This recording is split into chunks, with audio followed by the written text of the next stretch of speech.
running, I cannot face it. And he was running, and Narayana Bhattri ran behind him and said, stop, stop.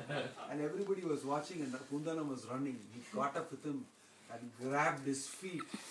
And he said, stop. You are the greatest devotee I have seen. Your work is greater than mine. Because Krishna told me, has approved it and asked me to approve it. That you are sad because of that, and I have done a very great mistake. He fell at the feet of Pundanam. Pundanam said, no, no, no, you are a great devotee. Don't do this to me. I will be condemned. You know, and and Narayana Bhattri was holding him and crying, please forgive me, only then I will be forgiven. In this way, Krishna very wonderfully, he maintained both of them as his devotees, but at the same time he removed a little pride that was getting sometimes. Devotees of the Lord in the great excitement and in the great preaching mood will allow some amount of pride to get into them, and unbeknownst to them they may become victims, and Krishna very mercifully removes it by putting them through a nice test. So here Narayana Bhattri again became a humble devotee, going back into his humble mode. So this temple, you can see this Narayana Bhattri and Pundanam, all their figures there, statues and all that, and people talk about it in all their explanations of the temple. So there are many such pastimes of Narayana Bhattri and Pundanam. It shows that how Krishna is actually keen on our expression of our devotion to him. Nothing else matters. Really nothing else matters. Sometimes devotees ask me, how to preach, Maharaj? I heard your very nice class. How I can preach? I tell them, you can just go and repeat what Prabhupada has said.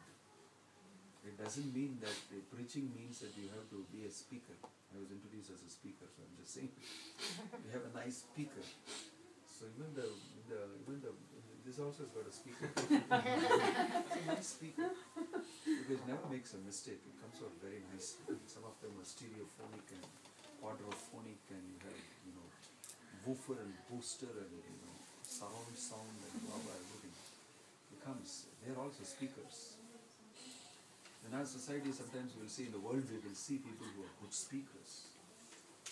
There are people who are very good, impressive speakers, good intonation, good pronunciation, good this, everything. Then there are people who are amazingly funny and entertaining, and they speak also good, entertainers. Down in South India, in all the public programs and big marriages, they hire these guys.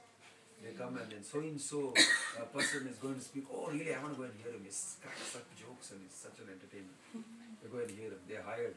And they speak on any topic under the sun. They speak on any topic. You ask him to speak about a beetle in the snow in Russia, he'll speak about it, make a funny thing about it. You ask him to speak about this, he's going to speak of Bhagavad Gita also, he'll speak anything. Because he's a speaker. They just vibrate their tongue.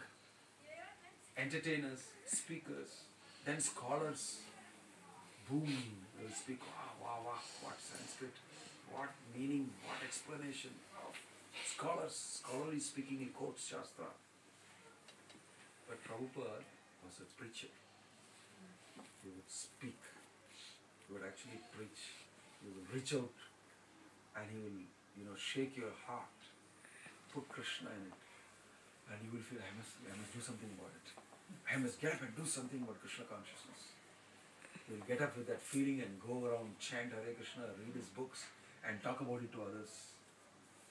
But the same thing will not happen if you heard some great speakers. I don't have to mention their names. Some of them are great spiritual heads also. They are wonderful speakers. Finally, they will say, you and God are one, you can merge into one.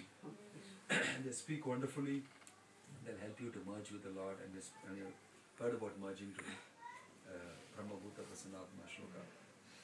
So, we are essentially carrying on the instruction given by Bhaktivedanta Swami Prabhupada.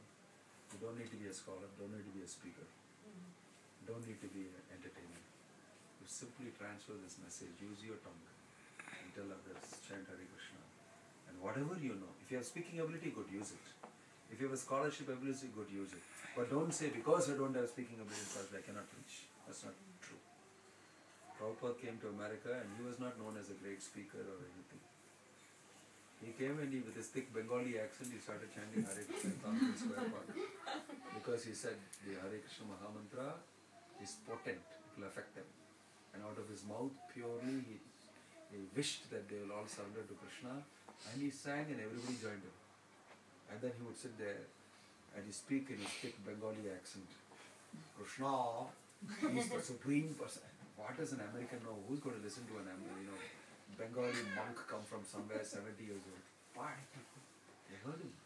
Had such effect because he was preaching with all purity. He was speaking and it affected them.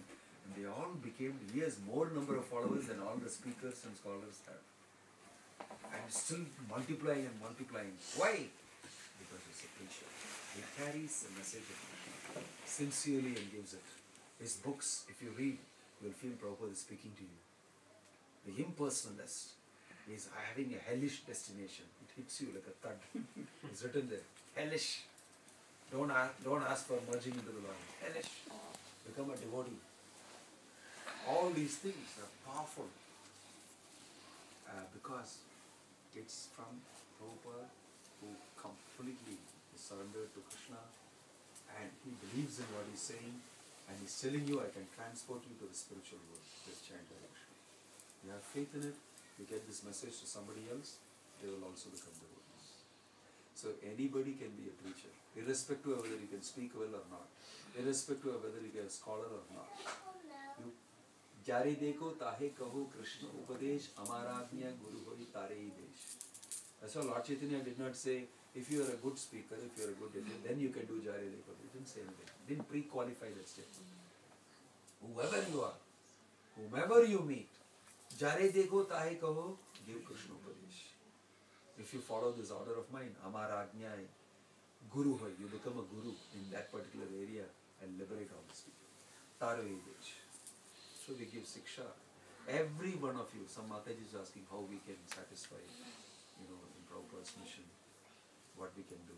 Every one of you can speak, even the small boy can speak. He can go and tell his boys, chant Hare Krishna. He is a guru.